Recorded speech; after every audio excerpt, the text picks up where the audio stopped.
ರಾಜ್ಯದ ರೈತರ ಕಷ್ಟ ಒಂದ ಎರಡ. ಧಾರವಾಡ ಜಿಲ್ಲೆಯ ಅನ್ನದಾತರು ಬೆಳೆದ ಸ್ವಲ್ಪ ಹೆಸರು ಬೇಳೆ ಮಾರಾಟ ಮಾಡಿದರೆ ಅದಕ್ಕೆ ಖರೀದಿ ಕೇಂದ್ರಗಳಲ್ಲಿ ಕೊಕ್ಕೆ ಹಾಕಿದ್ದಾರೆ. 2 ತಿಂಗಳ ಬಳಿಕ ದಾಸ್ತಾನು ವಾಪಸ್ ಕೊಡಲು ಮುಂದಾಗಿದ್ದಾರೆ.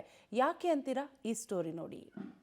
ಧಾರವಾಡ ಖರೀದಿ ಕೇಂದ್ರದಲ್ಲಿ ಹೆಸರು ಬೇಳೆ ಗೋಲ್ಮಾಲ್.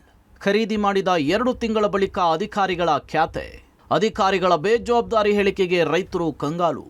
ಧಾರವಾಡ ಜಿಲ್ಲೆಯಲ್ಲಿ ಮುಂಗಾರು ಹಂಗಾಮಿನಲ್ಲಿ ರೈತರು ಬಹುತೇಕ ಹೆಸರು ಕಾಳನ್ನೇ ಬೆಳೆಯೋದು. ಈ ಬಾರಿ ಕೂಡ ಜಿಲ್ಲೆಯಲ್ಲಿ ಸುಮಾರು 70,000 ಹೆಕ್ಟೇರ್ಗೂ ಹೆಚ್ಚು ಹೆಸರು ಬಿತ್ತನೆ ಮಾಡಿದ್ರು. ಬೆಳೆದ ಅಷ್ಟೋ ಇಷ್ಟೋ ಬೆಳೆಯನ್ನ ಸರ್ಕಾರದ ಬೆಂಬಲ ಬೆಲೆ ಅಡಿಯಲ್ಲಿ ಮಾರಾಟ ಮಾಡಿದ್ರು. ಇದನ್ನ ಖರೀದಿ ಮಾಡಿದ ಮಾರ್ಕೆಟಿಂಗ್ ಅಧಿಕಾರಿಗಳು ಹೆಸರು ಕಾಳು ಸರಿಯಿಲ್ಲ, ಇದನ್ನ ವಾಪಸ್ ತೆಗೆದುಕೊಂಡು ಹೋಗಿ ಅಂತಿದ್ದಾರೆ. 1.5 ತಿಂಗಳ ಹಿಂದೆ ಖರೀದಿ ಮಾಡಿದ ಹೆಸರು ಗೋಡೌನ್ನಲ್ಲಿಟ್ಟಿದ್ದ ಅಧಿಕಾರಿಗಳ ಬೇಜವಾಬ್ದಾರಿತನಕ್ಕೆ ರೈತರು ಕಂಗಾಲಾಗಿದ್ದಾರೆ. ಧಾರವಾಡ ಜಿಲ್ಲೆಯ ಎಲ್ಲಾ ಕಡೆಯ ಬೆಳೆಗೂ ಈ ಸಮಸ್ಯೆ ಬಂದಿಲ್ಲ. ಆದರೆ ಬ್ಯಾಹಟ್ಟಿ ಹೋಬಳಿಯ ರೈತರ ಹೆಸರು ಬೆಳೆಗೆ ಮಾತ್ರ ಈ ಸಮಸ್ಯೆ ಆಗಿದೆ. 95 ರೈತರು ತಮ್ಮ ಹೆಸರು ಬೆಳೆಯನ್ನ ಕೊಟ್ಟಿದ್ದನ್ನ ಆಗಲೇ QR ಕೋಡ್ ಅನ್ನು ಹಾಕಿ ಗದಗ ಜಿಲ್ಲೆಯ ನರಗುಂದ ಗೋಡೌನ್ಗೆ ಕಳುಹಿಸಿದ್ದಾರೆ. ಆದರೆ ಅಲ್ಲೀಗ ಬೆಳೆ ರಿಜೆಕ್ಟ್ ಮಾಡಲಾಗ್ತಿದೆ. ಹೀಗಾಗಿ ಇದೇ ಭಾನುವಾರ ಸಿಎಂ ಧಾರವಾಡ ಜಿಲ್ಲೆಗೆ ಬರ್ತಿದ್ದು ಈ ವೇಳೆ ಅವರ ಗಮನಕ್ಕೆ ತರುವುದಕ್ಕೆ ರೈತರು ಮುಂದಾಗಿದ್ದಾರೆ.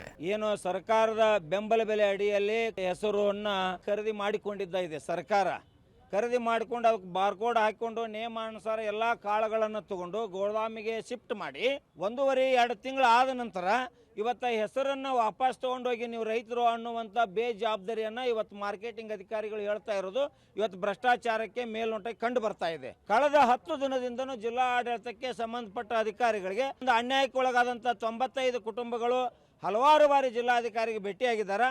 ಇವತ್ತು ಜಿಲ್ಲಾಧಿಕಾರಿಗಳು ಸರಿಯಾಗಿ ನಿಟ್ಟಿನಲ್ಲಿ ಕ್ರಮ ತಗೊಳ್ತಾ ಇಲ್ಲ. ಅದಕ್ಕೆ ಇದು ಕ್ರಮ ಆಗಬೇಕನ್ನುವಂಥದ್ದು ನಮ್ಮದು ಉದ್ದೇಶ ಇದೆ. CM ಅವ್ರು ಏನು ಬರ್ತಾ ಇದ್ದಾರೆ, CM ಅವ್ರ ಗಮನಕ್ಕೂ ತಂದು ನಾವು ಒಂದು ಮನವಿ ಕೊಡಬೇಕು ಅನ್ನುವಂಥ ನಿರ್ಣಯವನ್ನು ಮಾಡಿಕೊಂಡಿದ್ದೀವಿ. ಈ ಸಮಸ್ಯೆ ಈಗ ಸಿಎಂ ಎದುರು ಹೋಗಲಿದೆ ಅಂತ ಅರಿತಿದ್ದೆ ತಡ ಜಿಲ್ಲಾಡಳಿತ ಇದಕ್ಕಾಗಿ ಒಂದು ಸಮಿತಿ ರಚನೆ ಮಾಡಿದೆ. ಅಲ್ಲದೆ ಜಿಲ್ಲಾಧಿಕಾರಿಗಳ ಸಮ್ಮುಖದಲ್ಲಿ ಒಂದು ಸಭೆ ಕೂಡ ಮಾಡಿದ್ದಾರೆ. APMC ಅಧಿಕಾರಿ, ಮಾರ್ಕೆಟಿಂಗ್ ಫೆಡರೇಷನ್ ಅಧಿಕಾರಿ ಒಳಗೊಂಡು ಒಂದು ಸಮಿತಿ ರಚಿಸಲಾಗಿದೆ. ಹೆಸರು ಬೇಳೆಯ ಬಗ್ಗೆ ವರದಿ ನೀಡುವುದಕ್ಕೆ ಸೂಚಿಸಲಾಗಿದೆ. ಈ ವರದಿ ಆಧಾರದ ಮೇಲೆ ಈ ರೈತರ ಬೇಳೆಯ ತೀರ್ಮಾನ ಆಗಲಿದೆ ಅಂತ ಜಿಲ್ಲಾಡಳಿತ ಹೇಳಿದೆ. ಬಾರ್ಕೋಡ್ ಹಾಕಿ ಗುಡೌನಿಗೆ ಶಿಫ್ಟ್ ಮಾಡಿದ ಮೇಲೆ 1.5 ತಿಂಗಳಾದ್ಮೇಲೆ ಬಂದಿದ್ದೀರಿ. ಅದು ನಮಗೂ ಸಹ ವಿಚಾರಣೆ ಮಾಡೋಂಥ ಪ್ರಸಂಗ. ಅವತ್ತು ಯಾವುದೂ ಕಂಪ್ಲೇಂಟ್ ಮಾಡಲಿಲ್ಲ. ಅದು ಯಾಕೆ 1.5 ತಿಂಗಳಾದ್ಮೇಲೆ ನಮಗೆ ಬಂತು, ಯಾಕೆ ಶಿಫ್ಟ್ ಮಾಡಿದ್ರು, ಯಾಕೆ ತೊಗೊಂಡ್ರು, ಯಾಕೆ ಅಲ್ಲಿಗೆ ಹೋಗಿ ಕ್ವಾಲಿಟಿ ರಿಜೆಕ್ಟ್ ಆಯಿತು. APMC ಅವರಿಗೆ ಮತ್ತು ಮಾರ್ಕೆಟಿಂಗ್ ಫೆಡರೇಷನ್ಗೆ ಮಾತಾಡಿದ್ರೆ ಅಂದಾಜು 9 ಕೋಟಿಯಷ್ಟು ಪೇಮೆಂಟ್ ಆಗಿದೆ ಸುಮಾರು ರೈತರಿಗೆ.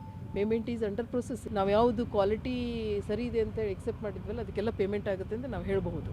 ಸೊ ನಾವು ಈಗಾಗಲೇ 9 ಕೋಟಿಯಷ್ಟು ಎಲ್ಲ ರೈತರಿಗೆ ನಾವು ಪೇಮೆಂಟ್ ಮಾಡಿದ್ದೀವಿ. ಆದರೆ ಇದು ಒಂದು ಕ್ವಾಲಿಟಿ ಇರಲಾರ್ದೆ ಯಾಕೆ ತೊಗೊಂಡ್ರು, ಯಾಕೆ ಬಾರ್ಕೋಡ್ ಹಾಕಿದ್ರು, ಯಾಕೆ ಗುಡೌನಲ್ಲಿ ರಿಜೆಕ್ಟ್ ಆಯಿತು, ಇದನ್ನು ನಾವು ತನಿಖಾ ವರದಿಯಿಂದಲೇ ತಿಳ್ಕೊಬೇಕು.